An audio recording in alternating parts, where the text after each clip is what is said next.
जो families UAE या और किसी जीसीसी कंट्री के अंदर रहती हैं, उनका एक सर्टेन लेवल पे आकर सबसे बड़ा मसला बन जाता है बच्चों की हायर एजुकेशन। ये बात मैं इसलिए भी कह सकता हूँ क्योंकि आजकल मेरे अपने फ्रेंड सर्कल के अंदर ये बहुत बड़ा हॉट टॉपिक है and everybody is contemplating their options for the future. इस वीडियो में हम एक जनरल ओवरव्यू लेंगे कि साउथ एशियन एक्सपर्ट्स के पास क्या क्या ऑप्शंस हो सकते हैं when their kids are approaching their higher education age limit. इस वीडियो की प्रॉबेबली एक और फॉलोअप वीडियो भी बनेगी, वो बनेगी आपके कमेंट से और आपकी फीडबैक से, क्योंकि मुझे पता है ये इतना हॉट टॉपिक है। बहुत सारे लोग मुझे डेफिनेटली कमेंट करेंगे, बहुत सारे फीडबैक्स देंगे, बहुत सारे इनपुट्स आएंगे मेरे पास, तो मैं उसकी बेसिस के ऊपर एक और नई वीडियो बनाने का सोच रहा हूँ, लेकिन वो आपके कमेंट्स के बाद आएगी। तो डेफिनेटली अपने जो पॉइंट ऑफ व्यूज हैं मुझे कमेंट्स के अंदर लिख के बताएं। तो अब बात करते हैं कि हमें स्टार्ट कहाँ से करना चाहिए। बेसिकली जब आपके बच्चे ईयर 8 क्लास 8 क्लास 7 के अंदर आ जाएं तो आप इस चीज़ का थॉट प्रोसेस स्टार्ट कर दें कि आपका फ्यूचर पर्सपेक्टिव क्या हो सकता है। सिर्फ रियलाइजेशन होना ही बहुत इंपॉर्टेंट है, क्योंकि मैं तो ऐसे लोगों को भी जानता हूँ जो रियलाइजेशन होती नहीं है जिनको, और वो कहते हैं यार जो चल रहा है वो चल रहा है, इसको इसी तरह चलाते हैं, बात की बात में देखेंगे। तो अगर आपको रियलाइजेशन हो रही है तो ये पहला स्टेप है और इट इज़ वेरी इंपॉर्टेंट। हम ऐसे 4 ऑप्शंस देखते हैं जो कि हमारे पास बीइंग एन एक्सपर्ट अपने बच्चों की हायर एजुकेशन के लिए होते हैं। तो let's dig in one by one. तो पहला और सबसे आसान ऑप्शन तो ये है कि भाई आप अपने बच्चों को यहीं कंटिन्यू कराएं, ओ लेवल ए लेवल जिसमें भी आपको करवाना है वो करवाएं, यहाँ पर ख़त्म करवाएं। उसके बाद यहाँ की बहुत सारी यूनिवर्सिटीज़ हैं। मैं यूएई की बात करूँ तो यहाँ पर बहुत सारी यूनिवर्सिटीज़ हैं। इनफैक्ट सऊदीया में मुझे पता है कि कुछ यूनिवर्सिटीज़ हैं, इसी तरह ओमान में भी यूनिवर्सिटीज़ हैं। आप उन यूनिवर्सिटीज़ के अंदर कंटिन्यू करवा सकते हैं और उसके अंदर आप उनको पढ़ा सकते हैं। उसके प्रोज एंड कॉन्स है ऑफकोर्स। सबसे बड़ा जो फ़ायदा है इसका वो ये कि अगर आप यहाँ पर यूएई में रह रहे हैं तो उसमें आप कंटिन्यू कर सकते हैं। मैं यूएई की बात इसलिए कर रहा हूँ क्योंकि मैं खुद यूएई में हूँ, लेकिन अगर आप किसी और कंट्री के अंदर है तो आप अपने हिसाब से सोच सकते हैं कि अगर आप लेट्स से जहाँ पर आप रह रहे हैं वहीं पर आपके बच्चे पढ़ने जा रहे हैं तो नथिंग लाइक इट, बहुत ज़्यादा कंफर्ट के अंदर आप काम कर लेंगे। उसके डेफिनेटली सबसे बड़ा तो फ़ायदा उसका यही है, आपके बच्चे आपके सामने ही होंगे। जो सबसे बड़ा उसका नुकसान है वो ये है कि उसके अंदर एक तो नुकसान नहीं, उसके अंदर मल्टीपल उसमें इश्यूज़ हैं। वो ये कि देखें यहाँ पर एजुकेशन सस्ती नहीं है। आप स्कूल्स की एजुकेशन देख लें, वही इतनी महंगी है। मैं सोच रहा हूँ स्कूल्स के ऊपर भी एक वीडियो बनाऊँ, लेकिन अभी हम बात कर रहे हैं यूनिवर्सिटीज़ की। तो लेट से आप ए लेवल के बाद बात करते हैं यूनिवर्सिटीज़ में जाने की, तो जो नॉर्मल अच्छी यूनिवर्सिटीज़ हैं यहाँ पर, जैसे अमेरिकन यूनिवर्सिटी ऑफ शारजा या अमेरिकन यूनिवर्सिटी ऑफ दुबई, तो उसकी जो मैं फ़ीस स्ट्रक्चर देख रहा था, आप उसमें देखें नॉन स्कॉलरशिप बेसिस पे देखें तो वो तकरीबन कोई 4 साल का कोर्स है और वो पर ईयर ऑलमोस्ट 1 लाख दिरहम के करीब आपका खर्चा आता है उसके ऊपर। तो यानी कि 4 साल की कोर्स के ऊपर 4 लाख दिरहम का खर्चा आएगा। लेकिन इसके अंदर एक अच्छी चीज़ ये है कि इनके पास बहुत अच्छी स्कॉलरशिप्स अवेलेबल हैं, जो कि मैंने देखा है कि लोगों को ऑलमोस्ट कोई 40% के करीब स्कॉलरशिप भी मिल जाती है। तो आप एट मैक्स ये समझ लें कि 1 लाख दिरहम जो साल की फीस है वो 60,000 में कन्वर्ट हो जाएगी। लेकिन ये भी सबके साथ नहीं होता ऑफ कोर्स।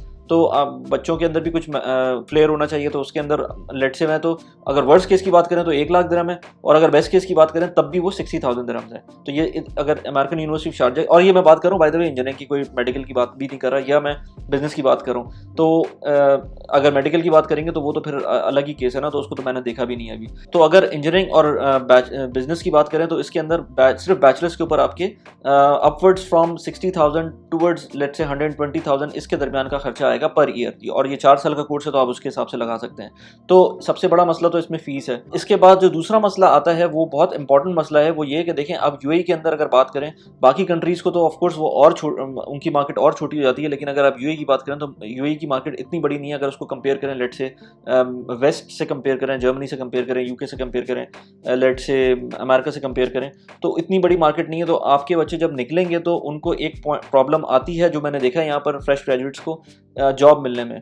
इतने पैसे खर्च करने के बाद भी आपको एंट्री लेवल की जो जॉब मिल रही होती है उसके अंदर कोई अच्छे पैसे नहीं मिल रहे होते, अनलेस एंड अनटिल आपके कोई ऑप्शन मिल जाए आपको माइक्रोसॉफ्ट का, सिस्को का, इस तरह का, जो कि मिलता है लोगों को, ऐसी बात नहीं है कि नहीं मिलता, लेकिन वो ऑप्शंस काफ़ी कम होते हैं। मैंने अपने पर्सनल जानने वालों में देखा है कि उनको अपॉर्चुनिटीज़ का प्रॉब्लम होती है और बड़ी मुश्किल से अपॉर्चुनिटी कोई मिलती है, तो फिर उसके अंदर जाकर कुछ टाइम लगता है उसको फ्लरिश होने के अंदर। एक और इशू ये भी है कि लेट से अगर आप अभी तो जॉब कर रहे हैं, आपकी फ़र्ज़ करें जॉब इन बिटवीन कहीं आपको कोई प्रॉब्लम हो जाती है, क्योंकि यहाँ पर सारे एक्सपर्ट्स हैं, तो एक्सपर्ट्स के अंदर कुछ भी हो सकता है। तो अगर वो इशू आता है तो उस केस के अंदर आपका बच्चा तो यहाँ पढ़ रहा होगा और आपने सारा सिस्टम यहाँ का बनाया होगा, और वो अगर आपको छोड़ के जाना पड़ता है तो एक सारा डिस्ट्रप्शन आ जाएगी। जो आपने सोचा हुआ था कि सब अच्छा चल रहा होगा, उस चीज़ के अंदर डिस्ट्रप्शन आ जाएगी। फिर अगली चीज़ वो ये कि जो सबसे बड़ा उसमें फ़ायदा था ना, जिसके अंदर बच्चा घर में रह रहा था और सारी चीज़ें चल रही थी, ये चीज़ उसको प्रॉब्लम करेगी, क्योंकि पाकिस्तान के अंदर रहें, इंडिया में रहें, तो आपको सर्वाइवल ऑफ द फिटेस्ट जब होता है ना, तो उसके अंदर बच्चे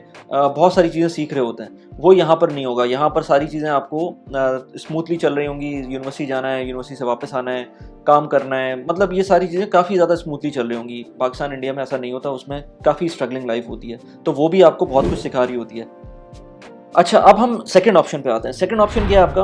आप कहीं से भी आपका ताल्लुक है, लेट्स से इंडिया से हो, पाकिस्तान से हो, तो आप जो हैं वो बच्चों को वापस भेज सकते हैं लेट्स से अपने कंट्री। मैंने ऐसे खुद लोगों को देखा है। जो इसमें भी दो ऑप्शन है आपके पास। उसमें एक ऑप्शन ये है कि आप पूरी फैमिली को मूव कर दें लेट्स से बैक होम। उसके अंदर एक और इम्पॉर्टेंट चीज़ ये है कि अगर आपके बच्चे यहाँ से जा रहे हैं तो यूएई से जा रहे हैं, तो उन्होंने कुछ कंपलसरी सब्जेक्ट्स प्रॉब्ली नहीं लिए होंगे, जिसके अंदर उर्दू भी आती है, जिसमें पाकिस्तान स्टडीज़ भी आती है, जिसके अंदर इस्लामियात भी आती है। तो ये 3 सब्जेक्ट्स आपको वहाँ जाके लेने पड़ेंगे अगर आपको वहाँ की यूनिवर्सिटीज़ में एडमिशन लेना है। जितना मैंने अभी तक रिसर्च किया, मुझे लग रहा है कि सारी की सारी यूनिवर्सिटीज़ के अंदर आपको ये सब्जेक्ट्स देने पड़ते हैं, चाहे वो प्राइवेट हो, चाहे वो पब्लिक यूनिवर्सिटी हो। अब यहाँ से जाने के बाद एक तो सब्जेक्ट्स भी आपको देने पड़ेंगे वहाँ पर बच्चों को, और दूसरी बात ये कि फ़ीस भी ज़्यादा होगी, क्योंकि फ़ीस वहाँ पर उसके हिसाब से होगी कि आप बीइंग एन एक्सपैट जा रहे हैं वहाँ पर, तो उसके हिसाब से मेरिट बनना बहुत मुश्किल है। ओ लेवल, ए लेवल्स का मेरिट वैसे ही अगर गवर्नमेंट यूनिवर्सिटीज़ की बात करें तो उसमें नहीं बनता, और अगर आप बीइंग प्राइवेट जाते हैं वहाँ पर तो उसका फ़ीस स्ट्रक्चर ज़्यादा है। एंड देन अगर आप बाहर से जा रहे हैं तो उसका अलग से स्लैब बनता है। मुझे नहीं पता कि एग्जैक्टली इस वक्त किस तरह चल रहा है, लेकिन मैंने कुछ यूनिवर्सिटीज़ को गो अराउंड किया था, तो लेट से जीआईके और फास्ट को मैं देख रहा था। तो अगर आप बाहर से जा रहे हैं बीइंग एन इंटरनेशनल स्टूडेंट, तो आपको तकरीबन कुछ $7,000 साल के आपको खर्च करने पड़ेंगे। तो ये अगर 4 साल का कोर्स है तो आप अपनी कैलकुलेशन लगा सकते हैं उसके अंदर। यूएई के अंदर आप कर रहे थे तो 60,000 टू 120,000 के दरमियान हो रहा था खर्चा।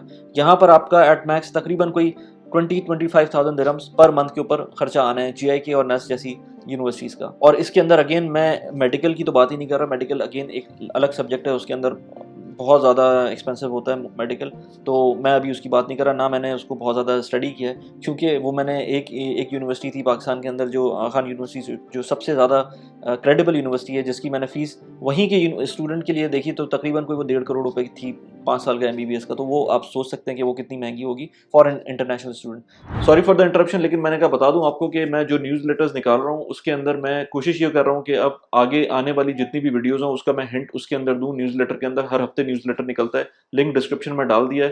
प्लीज़ सब्सक्राइब कर दें न्यूज़लेटर को, इस चैनल को भी सब्सक्राइब कर दें अगर आपने नहीं किया, लाइक भी कर दें वीडियो को। Let's get back to the video now. अच्छा, अब इसी के अंदर एक ये जैसे मैंने आपको ऑप्शन बताया जिसके अंदर आप अपनी फैमिली को पूरा का पूरा मूव कर सकते हैं और वो वहाँ पर जाकर अपना पूरा सेटअप बना सकते हैं।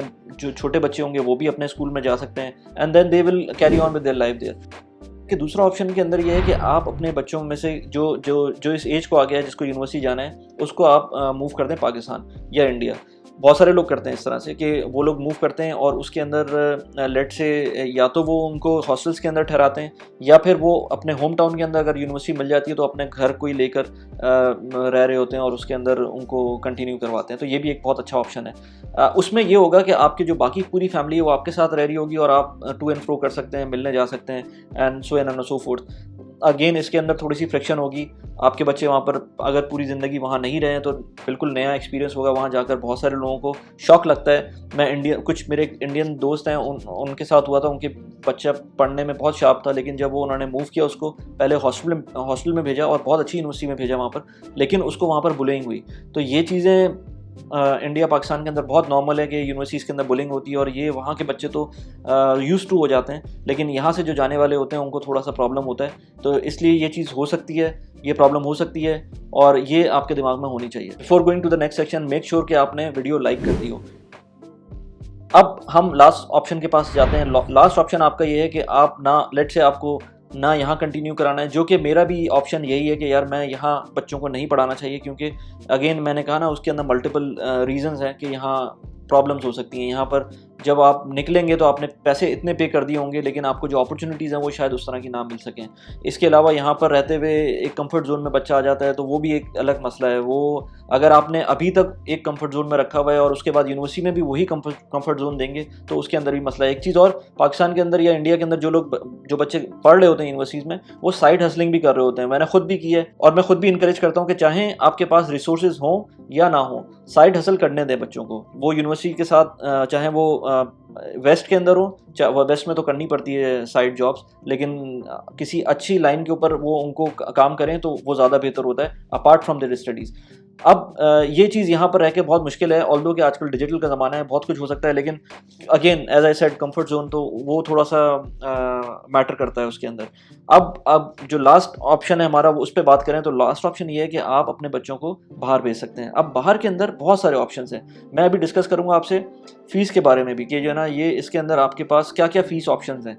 अब मैं कंसिडर करूँ लेट से ऑस्ट्रेलिया, कनाडा, न्यूजीलैंड, लेट से यूके, यूएस, इन जो इंग्लिश स्पीकिंग कंट्रीज़ हैं उनकी बात करें तो उसके अंदर जो मेरी प्रेफरेंस होगी, अगर इस वक्त की कंडीशन के हिसाब से, मेरी फैमिली स्ट्रक्चर के हिसाब से, तो मेरी जो प्रेफरेंस होगी वो कनाडा होगा। उसके मल्टीपल रीजंस हैं कि कनाडा क्यों है।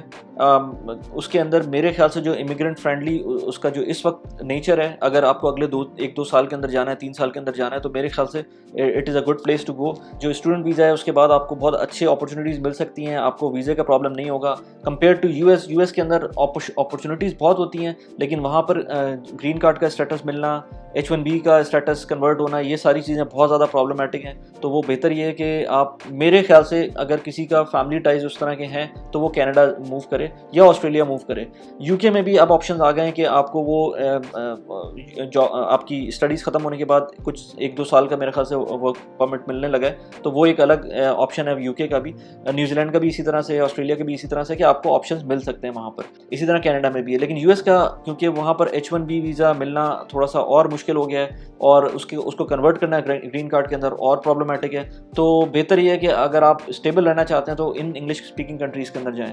Apart from these English speaking countries, अगर आप बात करें यूरोप की, जिसके अंदर जर्मनी, नॉर्डिक कंट्रीज़ या फ्रांस या इटली या हंगरी, बहुत सारे और कंट्रीज़ हैं जिसके अंदर लोग जा सकते हैं। उसके अंदर फ़ायदा जो इन कंट्रीज़ का है, apart from France, I think Germany हो गया या नॉर्डिक कंट्रीज़ हो गए, जिसमें फिनलैंड, स्वीडन और इस तरह की कंट्रीज़ आते हैं। इसमें जो बहुत बड़ा एक एडवांटेज है वो ये कि आपको फ़ीस पे नहीं करनी पड़ती बीइंग एन इंटरनेशनल स्टूडेंट, और पढ़ाई भी इंग्लिश के अंदर होती है। मेरे बहुत सारे ऐसे फ्रेंड्स हैं जो स्वीडन, नॉर्वे और जर्मनी के अंदर पढ़ा है उन्होंने, और फ्री में पढ़ा है, और आउट क्लास एजुकेशन है।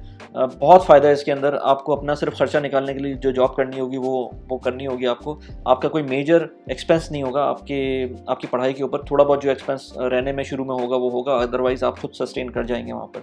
तो ये एक बहुत बड़ा ऑप्शन है अगर आपको कम पैसों में अच्छी एजुकेशन लेनी है। उसमें एक प्रॉब्लम ये होगा कि अगर आप बैचलर्स की स्टेज के ऊपर आप जा रहे हैं बच्चे, तो प्रॉब्ली वो लैंग्वेज भी शायद सीख लें। तो उसके बाद, क्योंकि नेक्स्ट स्टेप जो आपके जॉब वाला स्टेप होगा उसके अंदर आपको वहाँ की लैंग्वेज आनी चाहिए। जर्मनी के अंदर है तो जर्मन लैंग्वेज आनी चाहिए, उसके बगैर थोड़ा मुश्किल हो जाएगा वहाँ पर जॉब मिलना। तो जॉब के पॉइंट ऑफ व्यू से आपको जॉब मिल जाती है वहाँ पर, लेकिन उसके लिए आपको लैंग्वेज आए तो ज़्यादा बेहतर है। अब जैसे मैंने आपको कहा था ना इंग्लिश स्पीकिंग कंट्रीज़ में, उसमें भूल गया था कि आपको फ़ीस का एक आइडिया दूँ।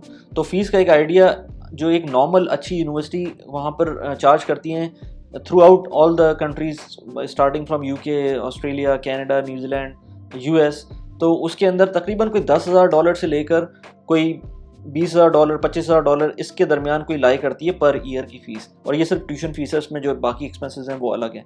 वैसे तो ये जो मैंने बताया ये बड़ा एवरेज किस्म का एक नंबर है। इसके अंदर ऐसी भी यूनिवर्सिटीज़ हैं जो आपको $40,000, $50,000, $60,000 भी पर ईयर चार्ज करेंगी, लेकिन ये तो आपके ऊपर डिपेंड करता है कि आपका कितना बजट है और आप कितने लेवल के ऊपर जा सकते हैं। So it's up to you. आपकी प्लानिंग होनी चाहिए, शुरू से आपको सोचना चाहिए, एक ख़ास लेवल से आपको स्टार्ट कर देनी चाहिए, थॉट प्रोसेस स्टार्ट कर देना चाहिए, ताकि आपको आगे जाके सरप्राइजेज़ ना मिलें। उसके लिए बजटिंग कर लें आप, बजटिंग बहुत इंपॉर्टेंट है इस काम के लिए। एजुकेशन का फ़ंड आपका अलग होना चाहिए, हर बच्चे का अलग होना चाहिए। इसके अंदर मैंने एक वीडियो बनाई थी इमिग्रेशन स्टोरी के ऊपर कनाडा की, वो यहाँ पर आप देख सकते हैं, कनाडा की मेरी अपनी इमिग्रेशन स्टोरी। और एक वीडियो मैंने बनाई थी नॉर्वे के सिस्टम के बेसिस के ऊपर, अगर अपना हाउस होल्ड चलाना चाहे तो वो आप यहाँ देख सकते हैं इस वीडियो के अंदर। आप प्लीज़ कमेंट करें इस वीडियो के बारे में, और किस टॉपिक पे आप बात करना चाहते हैं इस स्पेसिफिकली हायर एजुकेशन के लिए, मुझे प्लीज़ कमेंट करके बताएं। Thanks for watching the video, bye bye.